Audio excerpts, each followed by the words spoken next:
Hello friends, இன்றைக்கி ஷோபா லாகில் பாருங்கள் தக்காளி குருமா செய்ய போகிறேன். அதுக்கு பாருங்கள், ஆனியன் வந்து நீளமாக கட் பண்ணி வச்சுருக்கேன். அப்புறம் 2 பெரிய தக்காளி கட் பண்ணி வச்சுருக்கேன். அப்புறம் கொஞ்சம் கருவேப்பிலை. இந்த குருமாவுக்கு தேவையான மசாலா அரைக்கிறதுக்கு பாருங்கள், தேங்காய், பொட்டுக்கடலை, ஒரு பூண்டு, அப்புறம் ஒரு பச்சை மிளகாய். இது எல்லாத்தையும் சேர்த்து நம்ம குருமாவுக்கு அரைச்சி வச்சுக்குவோம். அப்போ தான் நல்லா டேஸ்ட்டாக வாசமாகவும் இருக்கும். மசாலா அரைச்சாச்சு. இப்போ தக்காளி குருமா எப்படி செய்யலான்னு பார்க்கலாம் வாங்க. கடாயை வச்சு அதுக்கு தேவையான அளவு எண்ணெயும் ஊற்றிக்கிட்டாச்சு. இந்த எண்ணெய் சூடானதும் இதில் ஒரு சின்னதாக ஒரு பட்டை, பிரியாணி இலை, ஒரு ஏலக்காய் போட்டிருக்கேன். அதுக்கப்புறம் கொஞ்சமாக கடுகு, கொஞ்சமாக உளுந்து, அப்புறம் ஜீரகம் கொஞ்சம். இப்போ இதெல்லாம் பொரிஞ்சதும் நம்ம கட் பண்ணி வச்சுருக்க இந்த வெங்காயத்தை சேர்த்துக்கலாம்.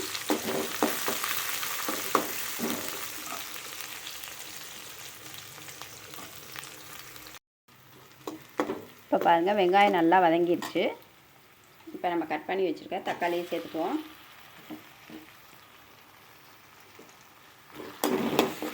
தக்காளி நல்லா வதங்கட்டும். வெங்காயம், தக்காளி எல்லாமே நல்லா வெந்துருச்சு. கொஞ்சம் கருவேப்பிலை சேர்த்துக்குவோம். இப்போ இதுக்கு தேவையான மசாலாவும் சேர்த்துக்கலாம். மஞ்சள் தூள் ஒரு 1/4 ஸ்பூன் சேர்த்துக்குவோம். அதோட தனி மிளகாத்தூள் ஒரு 1/2 ஸ்பூன். இதை நல்லா கொஞ்சம் ஆயிலே ஃப்ரை பண்ணிவிடுவோம்.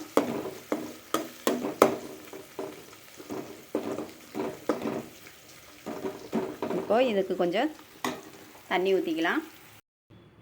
இப்போ இதுக்கு நம்ம அரைச்சி வச்சுருக்க இந்த தேங்காய் மசாலா கொஞ்சம் சேர்த்துக்குவோம்.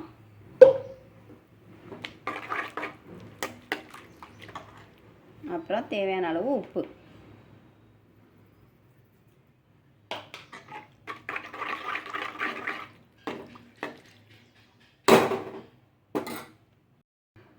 கொஞ்சமாக சீரக சோம்பு தூள் சேர்த்துக்கலாம்.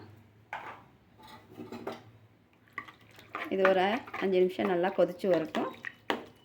நல்லா சூப்பரான டேஸ்ட்டாக இருக்குங்க. தோசை, இட்லி, சப்பாத்தி எல்லாத்துக்குமே சேர்த்துக்கலாம். நல்லா சிம்பிளாக சீக்கிரமாக செஞ்சிடலாம்.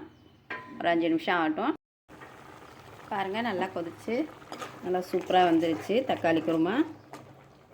இனி ஸ்டவ் ஆஃப் பண்ணிவிட்டு இறக்கிடுவோம். நல்லா சூப்பரான தக்காளி குருமா ரெடி ஆகிடுச்சு பாருங்கள். பார்க்கவே நல்லா சூப்பராக இருக்குது. நல்லா டேஸ்ட்டாகவும் இருக்கும்.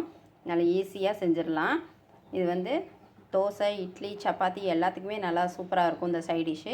இதே மாதிரி செஞ்சு நீங்களும் சாப்பிட்டு பாருங்கள். இந்த டேஸ்ட் பிடிச்சா கமெண்ட் பண்ணுங்கள், லைக் பண்ணுங்கள், சப்ஸ்கிரைப் பண்ணுங்கள் ஃப்ரெண்ட்ஸ்.